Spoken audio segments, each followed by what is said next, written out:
Champlain test.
Good morning, everybody.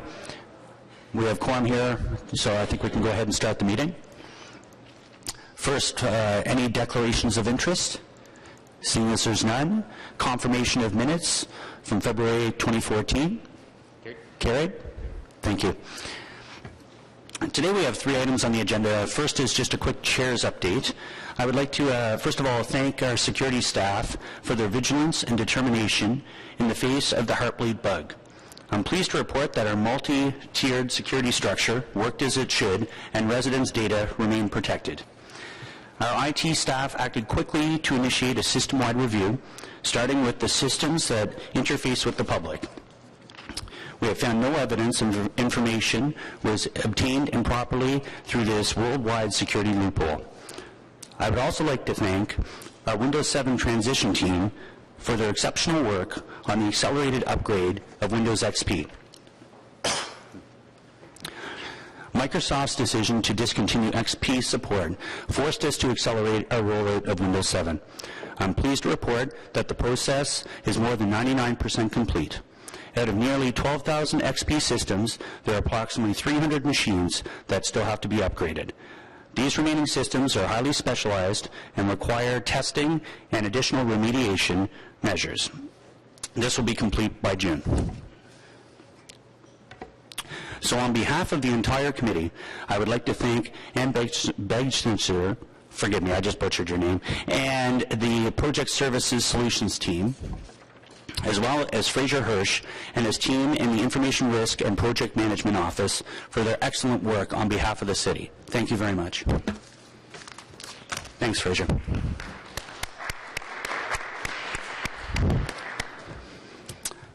So if we're good on that, if we can accept the chair's report, we'll move on to item number 2, Enterprise Asset Management. This is exciting. I've had a preview of this and I learned a lot, so I think we look forward to this presentation. The floor is yours. Thank you, Chair, for the opportunity.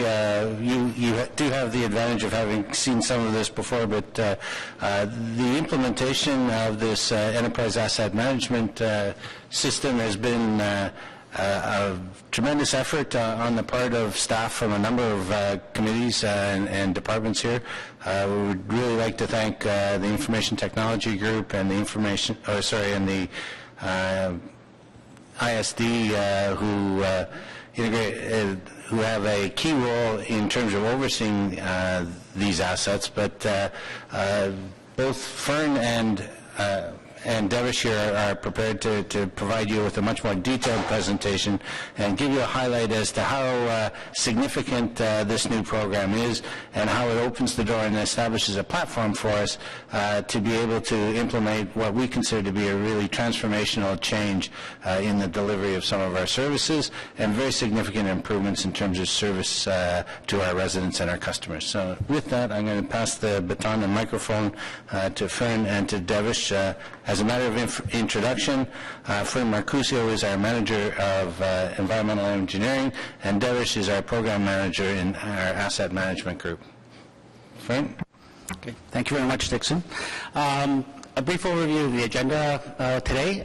We'll start with the sort of a high-level description of what our project needs were and the background of how we came to where we are today.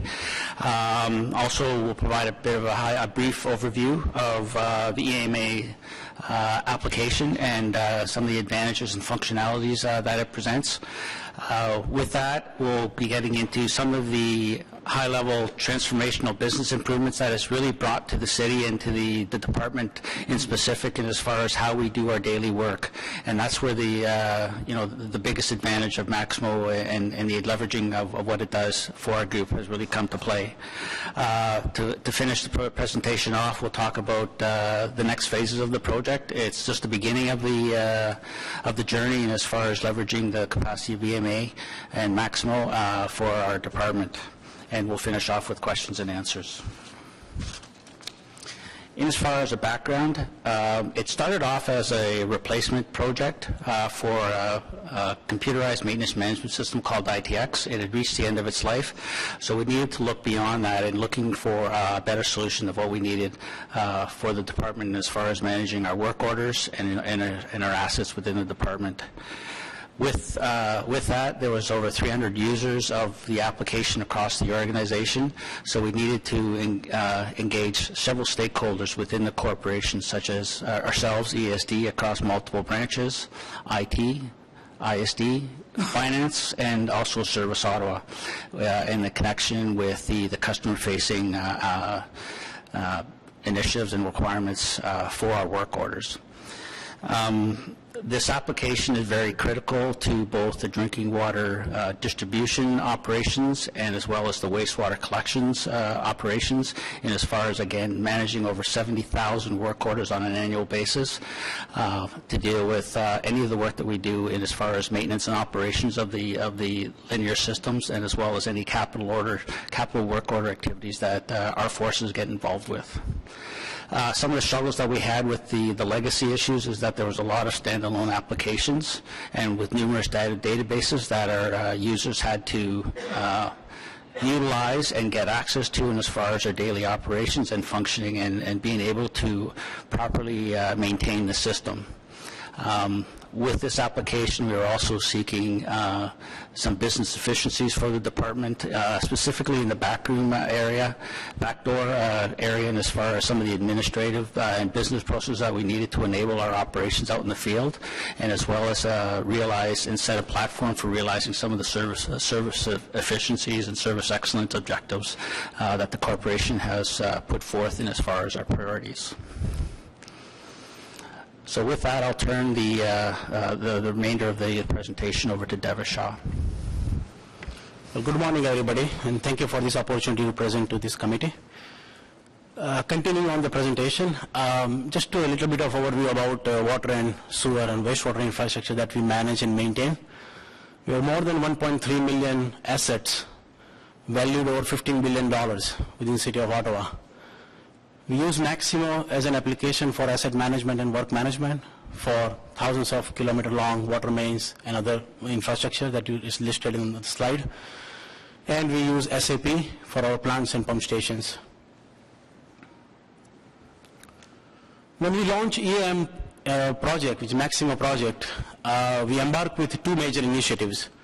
One, business requirements gathering initiative, and number two was process mapping. Using the client-centric approach and using the employee engagement principles, we met with over 100 key stakeholders or key users of the system. We interviewed them one-on-one. We identified their business requirements, the tools, the functionality and features that they need to perform their job effectively.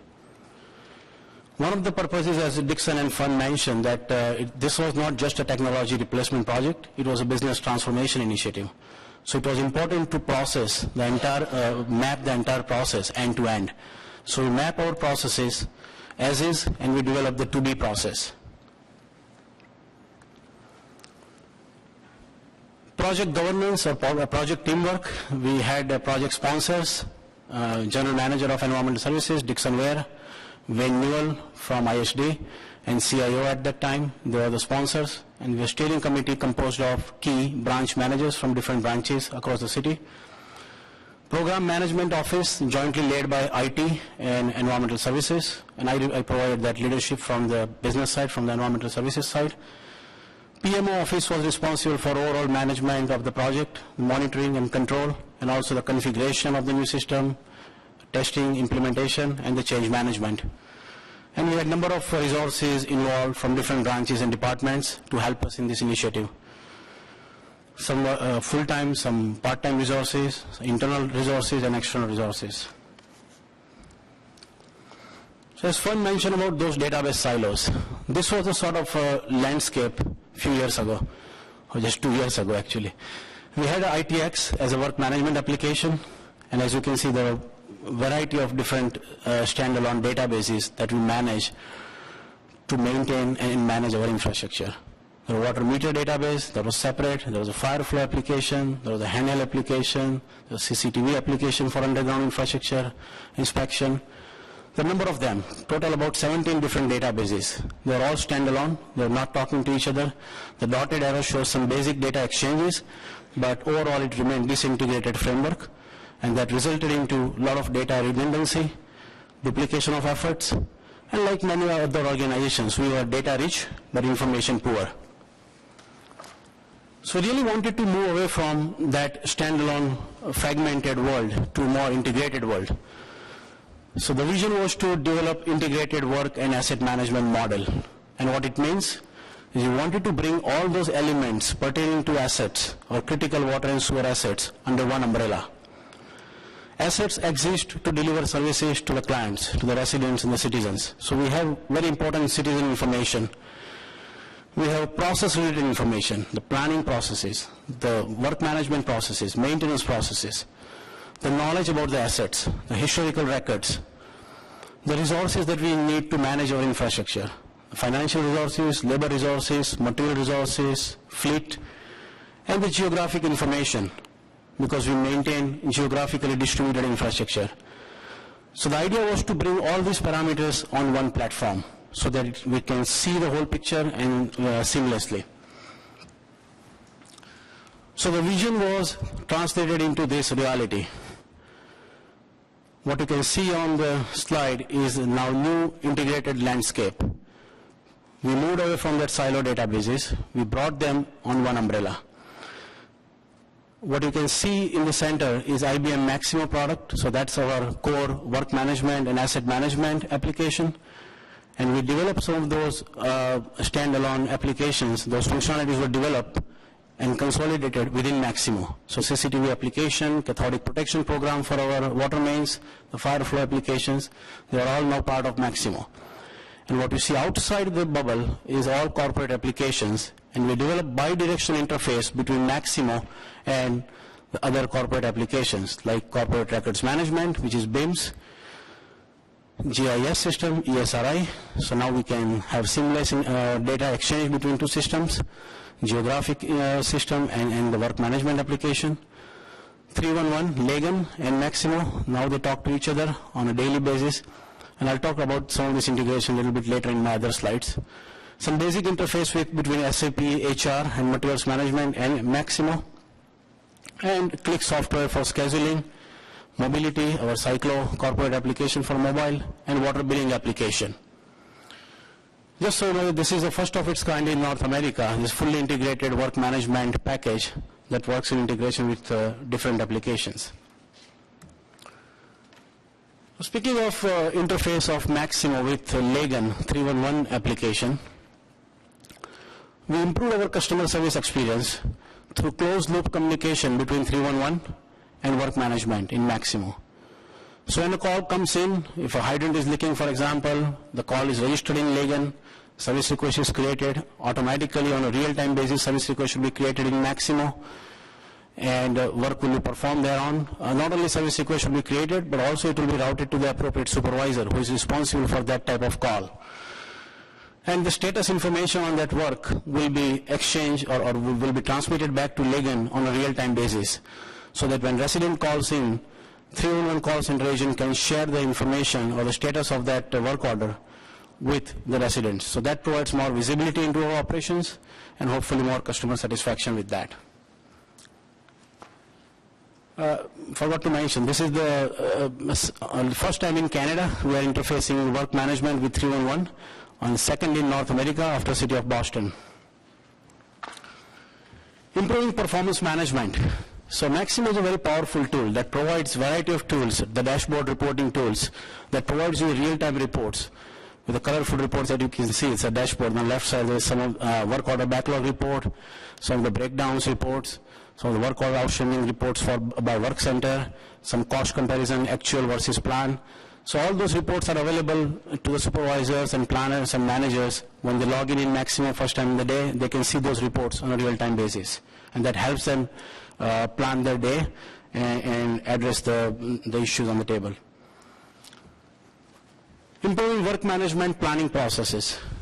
So traditionally or historically we had two different systems, geographic information system and work management system.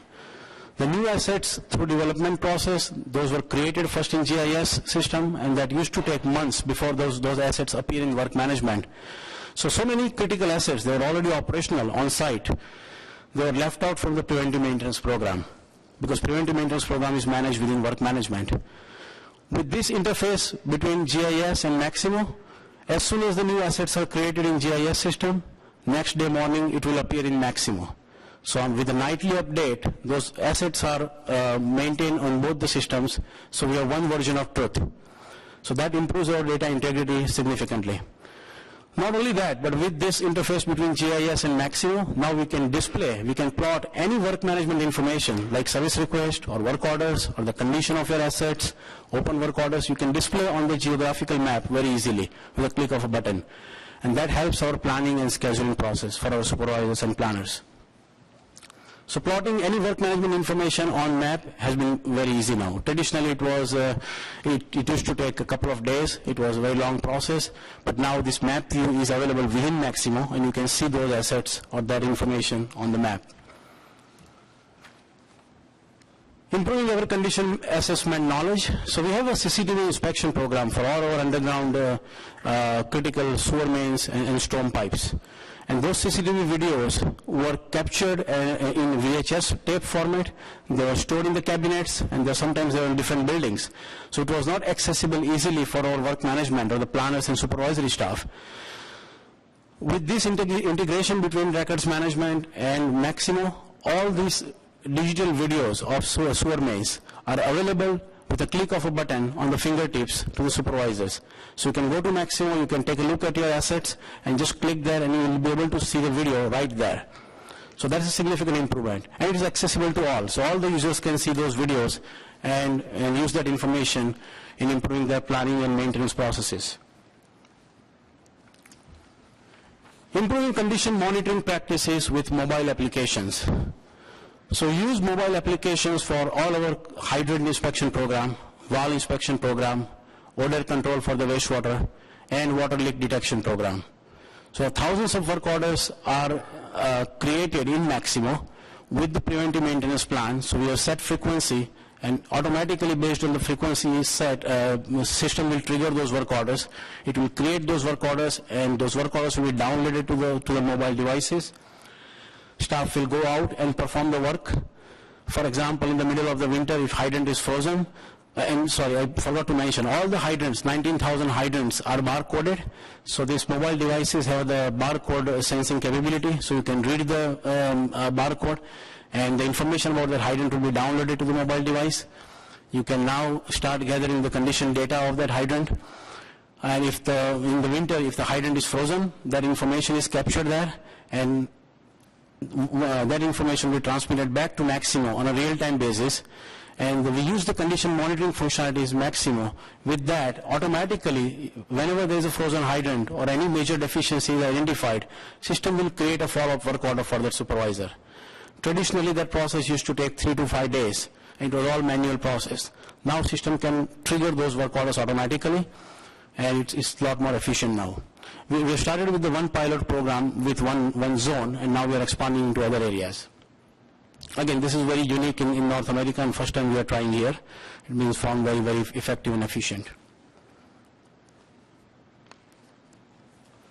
Leveraging some of the other powerful functionalities in Maximo. In any transaction or any parameters in Maximo, you can set certain programs, and you can trigger the follow-up actions. So, for example, all water quality complaints they're always critical.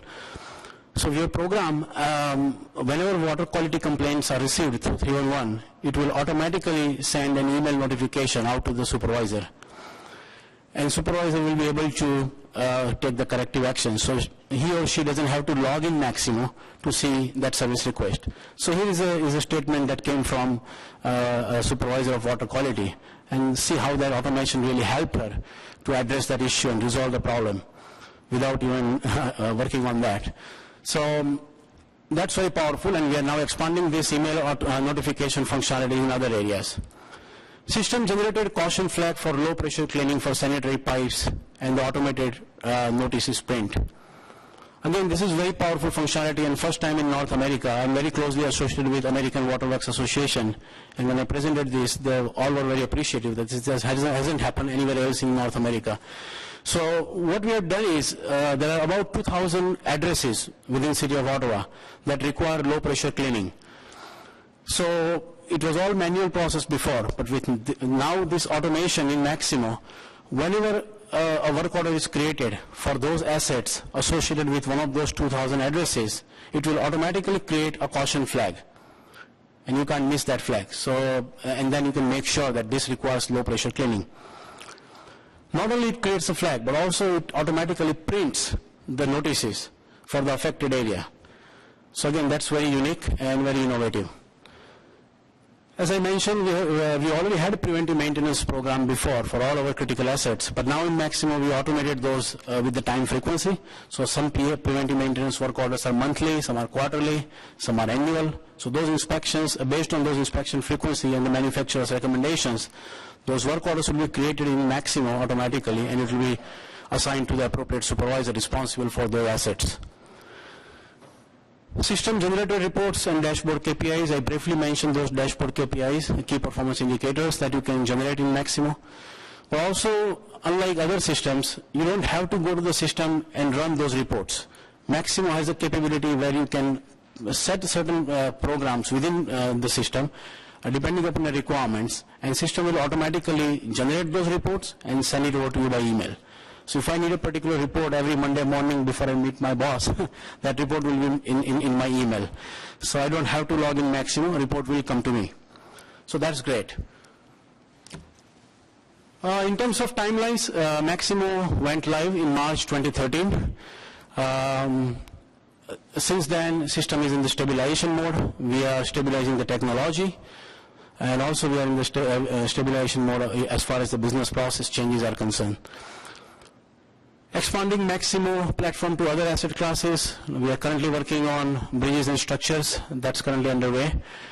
Some of the next phases in the next year are SAP integration. So what we have now is a basic interface between SAP and Maximo in terms of bringing the employee records and showing the stock level of the material on a real-time basis. But we are expanding that integration into payroll and finance as well. We are also working on mobile work management. So all what we have in desktop in Maximo, that will be available to our staff or the field staff to be able to perform their work management remotely. And also GPS tracking for asset and fleets. So those are some of the projects that we are currently working on.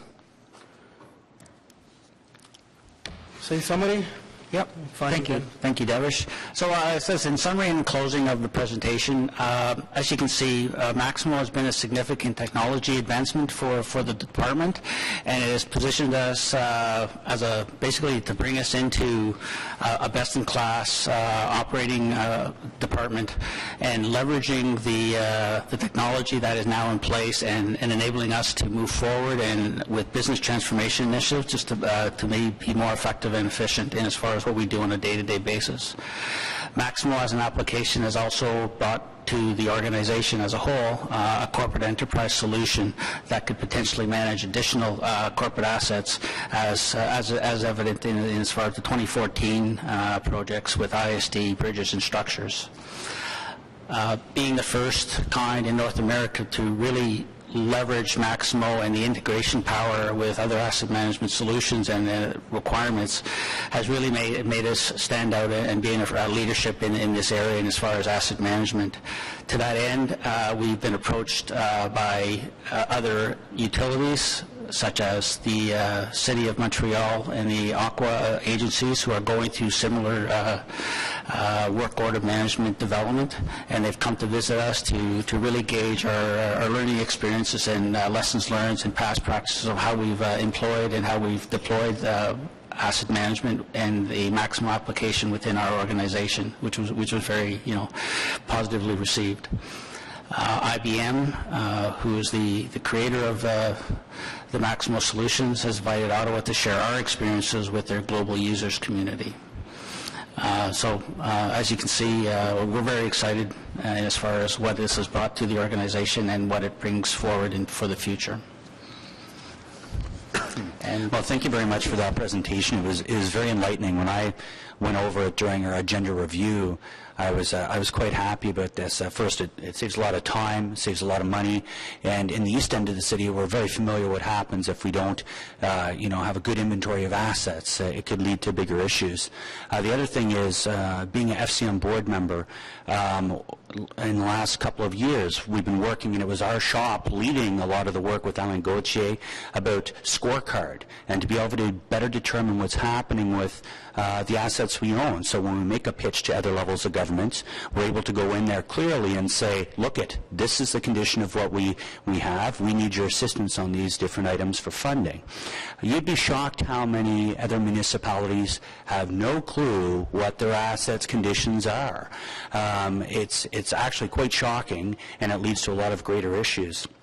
I guess my question is, since we're doing all these great things, we have MISA, we're actually hosting it here in this city. I'm hoping there'll be a segment about the leadership that we're showing here within the MISA conference. If not, maybe it's something that could be noted, because being able to just call up the numbers, call up the information like that readily, I think is something that other municipalities are struggling with, and if we could show a little bit of leadership and help them, I think that's a good thing for us. Yeah. As Councillor Wilkinson says, a presentation would probably be a great idea. This very presentation actually would be very good. So maybe it's something that could be noted. Great. Thank you. Any questions from committee members? Seeing as there's... Councillor Wilkinson. The slides aren't numbered, but one saw improving the customer experience is back about halfway.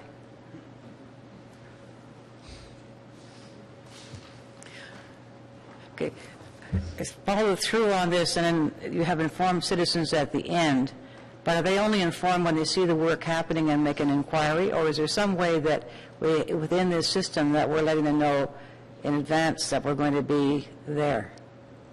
Because it doesn't show in this I know this is just a very schematic one, but I know that I hear from people if what's going on, and if there was some way that I don't even often know, then we have to contact staff at the moment at least to find out what's going on and go through about 6 or 7 channels because we're not quite sure who's doing the work to find out which one's happening.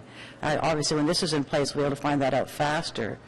But is that when you're getting work orders out to do actually work in the community as opposed to routine things. I mean, if you're cutting the grass, I don't want to know every time, but if you're going to be digging up a street or replacing a sewer, or there's a water break, those kind of things. Chair, through you to the councillor, actually one of the improvements that this sort of sets the baseline for us is working more closely with Service Ottawa in terms of some of the initiatives that they're trying to implement, because the initial connection is with the Lagan system, and we're looking at ways to try to move some of this planned information ahead and make it available immediately in advance of work going on in certain communities. And there is perhaps opportunities for greater leverage of things like water main breaks or sewer cleaning, and trying to move that into the service environment with Service Ottawa. And again, I think the work that Devish and Fern have done is sort of set us with a great platform to be able to move that information out very quickly. One of those, as you mentioned, is in the sewer cleaning, when you have the low pressure areas that you have to do. And I know that people will have these, because I unfortunately have some in my area, and I guess most of us have some. They need to put the toilets down and put a brick on them, et cetera, et cetera. And sometimes they are not told ahead of time when they're coming. Is this going to allow us to warn them, as well as having, I know that one of the people told me in Canada used to have, they only had one sewer truck, and they had a thing right on it. When you're going by this house, do this. And you can't quite do that with every house in the city, but you could have electronically bring that up when the trucks are going out. Certainly that's an opportunity that we can explore or plan to explore. I know Devish has spoken in his presentation about the fact that we are printing out the service notifications and the advance warning that goes to the residents in advance of that, the 24-hour notice and things like that. Again, I think leveraging this technology back into email notifications and things is certainly within the realm of possibility and consideration as we work closely with Service Ottawa. I think the more we can get that out ahead of time, because even with the low pressure, they sometimes have to take, in fact, they usually do have to take action. Yeah, you're absolutely right, and we'll certainly take that as a good input. I think the other thing this does do for us is it gives us a much greater control over the actual work going on in the field because of the technology here. It certainly makes sure that the supervisor and the contractor, there's not a miss, if you will, or an oversight, and this improves the reliability of that service provision tremendously. I know when we have planned outages of things, we can usually do warn people ahead of time. But when it's not a planned one, they say, why didn't they notify me so they're going to happen? I kind of can't always when it just happened, but if there's some sort of system coming in place, and if they haven't checked their email, then at least I have it come back for them. It's a really interesting system, what you're doing. I've complicated. When the whole system is in place, you've got some timetables of doing different things. When do you expect this entire system to be in place? I mean, it's always going to be updated, but the general system in place completely. The full integration of all, like what you see on this slide with our corporate application, SAP, with finance and HR and materials management. We're currently working on them, and our plan is to accomplish that by end of next year, 2015. So that's the current plan. So all of these systems you're talking about here will be operational in an integrated sense at the end of next year? It's like Maximo is already working in integration with corporate records management system. It already works in integration with part of it is. The other parts will be currently expected to be completed by end of next year.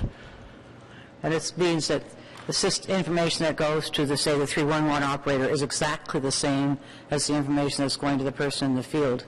And we don't have these discrepancies that sometimes creep in now. Yeah, okay. It's just, Yep, that's correct.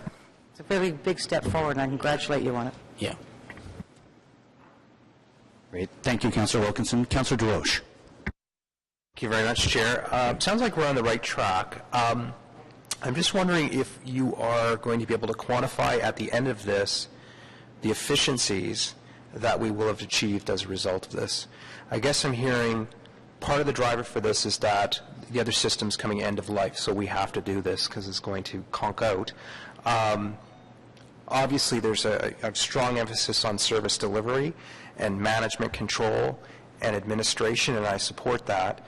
But I'd like to ask all the systems that we have on the go right now, I hope we're tracking how this is going to lead to efficiencies, because that's always part of the business case that sometimes gets lost when we flip the switch. So I think we should be thinking about how we are going to be able to quantify the efficiencies that we're going to achieve so that you can answer the question, say, in 6 months from now when I ask it.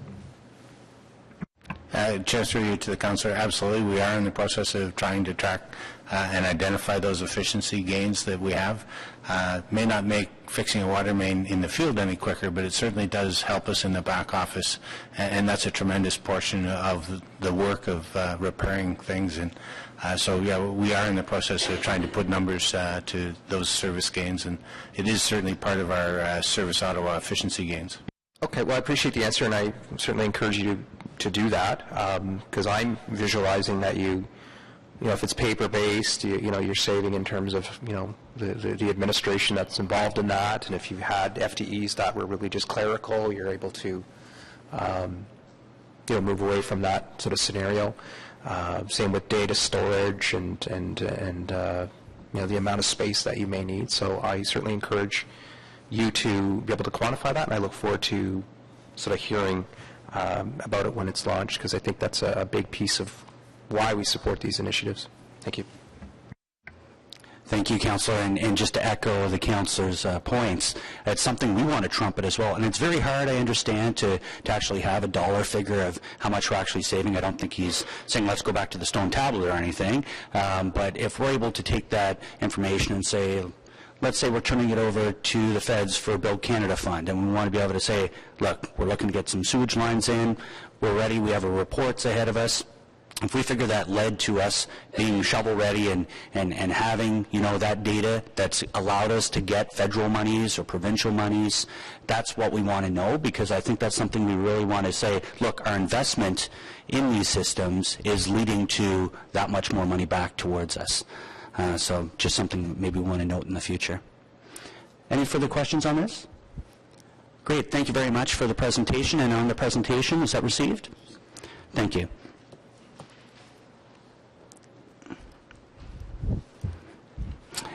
And our third and final point for the agenda today,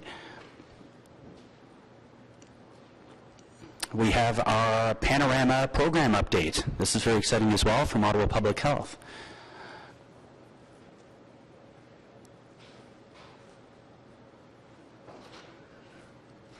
I can see the media on the edge of their seats waiting for this one, so. It is exciting. I've seen this one. This is a good one. Great. The floor is yours. Good morning, Chair, members of the committee. Thank you very much for the opportunity to speak to you today. My name is Carolyn Pym. I'm one of the Associate Medical Officers. Just one quick sec. If you pull it closer, because there's some friends listening at home and they want to hear you. Sorry. My name is Carolyn Pym. I'm one of the Associate Medical Officers of Health with Ottawa Public Health, and with me at the table here is Kevin Neal, who's Ottawa Public Health's IT business partner. So again, thank you for the opportunity to speak to you today. So I'm going to speak to you today about the Panorama program update. First of all, a little bit about what is Panorama. It's a multi-year web-based integrated communicable disease and immunization management and surveillance system.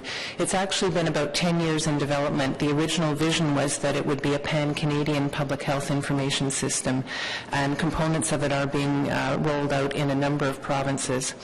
It eventually will, it certainly serves as the basis of a provincial immunization record repository. You may have heard there's been a lot of media over the last 6 months or so, especially more recently around measles and around immunization registries. So Panorama will certainly be the first step on the way to an immunization registry for Ontario. It is Ministry of Health and Long-Term Care funded, and Ottawa Public Health is required to use this system, this new system, and so we get both support and funding from the ministry for that. The first phase of Panorama has been included in the 2014 Business Technology Plan, and so we're excited that we're actually moving forward to the implementation phase. So why is Panorama being implemented? Well, our current program, IRIS, or the Immunization Records Information System, is an extremely antiquated system. It's an end-of-life FoxPro database. Even before Windows 7, it was constantly in danger of crashing, and as such, we had to limit the number of users. So in terms of a real-world example, we ask parents to report their and in fact, it's required under legislation for parents to report their immunization to public health, immunization records of their children, that our nurses who are on the front line are not able to actually have access to IRIS to check children's immunization records, because we have to limit the number of people on the system to the number that are our specialized team that are managing it day to day. So it's certainly it's a big challenge, and another limitation of it is it doesn't support web-based or mobile service delivery. So again, our nurses who are doing immunizations in schools, thousands of them over the course of the year, don't have real-time access to the database. They basically can only take a flat file with them to check children's immunization records before they actually give them the vaccine. And a third limitation of IRIS is that because of its old technology, it's not interoperable with electronic medical record systems. And certainly one of my big hopes is that in the future, rather than having to totally rely on parents to report their immunizations, that through assuming that privacy issues are appropriately dealt with, the information could be transferred directly from physicians' electronic medical record systems to public health and so on. So both OPH staff and the city's information technology staff have been working with and propping up IRIS, and I think it's safe to say it's been a frustrating experience for sure. So what is Panorama? This is a similar diagram to the previous presentation in terms of a lot of circles and a lot of components and so on. First of all, I'll direct your attention to the circle on the right here. which is the immunization management module, and that is the module that is being implemented this year, but is really one of 7 modules that are envisioned for Ontario public health units. In the next phase, we're looking at modules that will help us with vaccine inventory management. Ottawa Public Health receives and distributes approximately $17 million worth of vaccines a year to our immunization providers and our own staff as well. And then a third component would be the circle at the top and the one to the to the left at the top, in terms of helping us to improve our management of outbreaks and communicable disease investigations. And finally, the last one I'll point out is the public health business intelligence, which will really help us improve our reporting and monitoring of communicable diseases and immunizations. Again, IRIS is very limited in both the quality and the range of reports that it can provide us, so to improve our systems and our programs as well. So Panorama has huge potential, but it's also fair to say that when something is this ambitious, it also has some risk. It has required and will require a major investment of effort, both from Ottawa Public Health staff, but also we've been working very closely with the IT group, IT security, legal, and the privacy group in the city to get this off the ground. It's a wide-ranging and complex system necessitating both IT and business process changes. So what does this all mean? As I mentioned, the phase 1, which is planned between May and August of 2014 across the province, is the rollout of the first of the planned 7 modules. And Ottawa is planned to go live at this point in August, and this will be with the immunization management module. In March 2015, the province is working towards a phase 2, which includes those other 3 components that I mentioned to you earlier, and we will be putting forward a proposal to the 2015 business plan for your consideration. So what are the benefits of Panorama? Well, firstly to Ottawa residents, I think that we are certainly hoping and envisioning that there will be increased client satisfaction. There will be better accuracy because of the quality of the data that's going in. There will be reduced errors due to duplicates perhaps in the system. Having, as I mentioned, at the immunization clinics in the school, having a live database that the nurses can actually access and make sure that they're immunizing the right kid, they have the child's records appropriately, and so on. So there should be less frustration both on the part of the staff, but also our client and our public. And a side benefit of that is to improve vaccine coverage rates and reduce what our goals are, to reduce the spread of and exposure to diseases. So, for example, you've heard a lot in the media recently about measles, and one of the things that we do under the Health Protection and Promotion Act is, if there is a case of measles in a school, we need to check the immunization records of all the children in that school and actually exclude children who are not adequately immunized. That's according to the law. And if we don't have accurate immunization records, or we don't have very quick access to them, it just slows up the process and has implications for people and their children. And another thing that we do on a regular basis, whether or not we have cases, is we check the immunization records of children and are required under the Immunization of School Pupils Act to monitor immunization records so that children are up to date. And this will assist us to be more proactive, because we'll have more accurate records, and hopefully we'll be able to lead to a more proactive approach and fewer suspensions, which is really the ultimate consequence of children not being fully immunized if they're in school.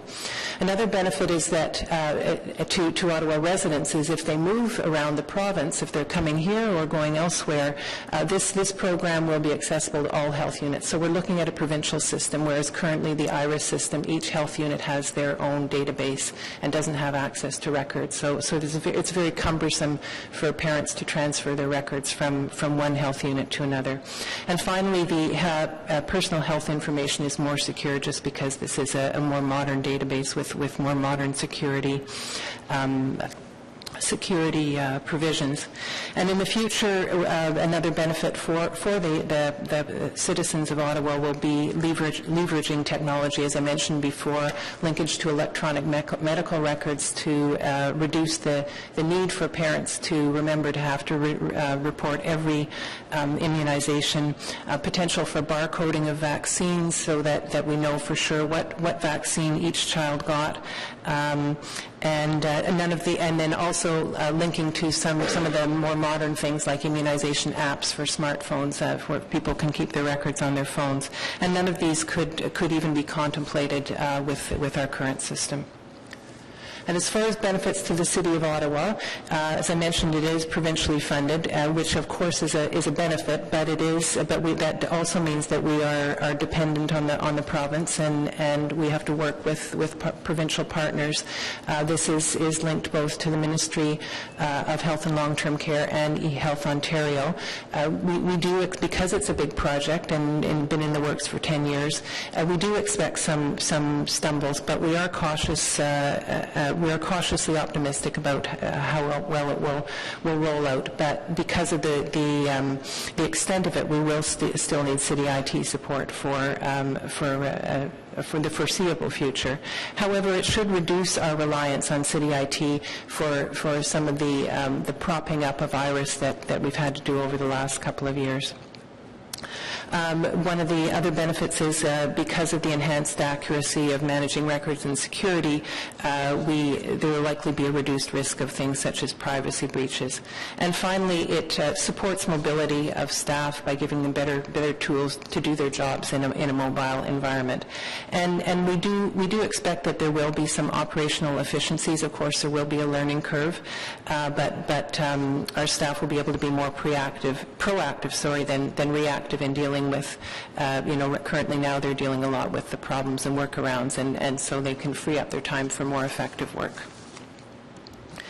So what's the current status of Panorama? It has been launched in 6 Ontario. The first module, the immunization management module, has been launched in 6 Ontario public health units. Since 2013, these health units have been working out the bugs, so that's a good thing for us. There have been some performance issues, and initial response times were very slow, but there have been multiple fixes and patches that should and have improved the performance. It hasn't been improved it hasn't been implemented in a large jurisdiction like the City of Ottawa, but as I said, there's been a lot of work from both the IT and the business process implementation in these health units to make us optimistic that it will work well here. We've also secured the required hardware and IT resources, working with IT in that department. We've tested the connectivity in most of the city's publicly funded schools, and we've worked with IT security, the privacy office, and our legal counsel to complete a threat risk assessment, a privacy impact assessment, and the province has also completed a privacy impact assessment.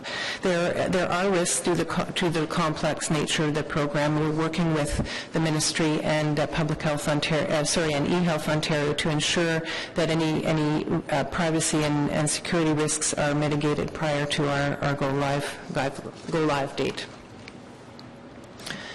So in terms of next steps then, training program staff is certainly a big component. We have a few more issues, a few more schools to address some of the connectivity to make sure that that's working really well. As I mentioned, the deployment date is scheduled for August 2014, and that's a very important very important date for us because we really need to have this implemented before our busy fall season. That's when we have school clinics, and that's also, as you know, the big flu immunization season. So we're doing a lot of vaccine distribution as well. So we're very keen to have it implemented as soon as possible. And just in closing, I'd like to say that, just say again that I think we're very excited that this is finally coming to fruition. It's been a long road, but I think it's really going to provide us a lot of advantages. Thank you very much. Great. Thank you for that presentation. And it's one of those things that nobody really thinks about until there is an outbreak or something does happen. And it's funny, I'm looking at the screen caps of the iris system. That's got to be, what, 20 or 30 years old? That's a pretty old system. That's flat files. There's no relational databases or anything back then. So it's going to be a big improvement. Did you have a lot of input on how it would be designed, the new system? As I mentioned, it is a pan-Canadian system, so there's been input from across Canada at various levels, both at the provincial territorial level, but also at the local level. So, in fact, in a former position, I was involved in user acceptance testing probably 4 or 5 years ago of the first phases of it. So it has, they've certainly designed it, and it has many iterations of it have been based on feedback from users. That's great, and I also love to hear the fact that this will actually take some pressure off the cities. Instead of it being downloaded, it looks like the province is going to take a lot of the cost and take a lot of pressure off our city for maintaining a lot of these products. So that's great. Is there any questions from committee members? So seeing as there's none, can we have thank you very much for that presentation, and can we receive that presentation? Received? Thank you. Any notices of motion? Seeing there's none, inquiries, other business, and adjournment. Thank you very much.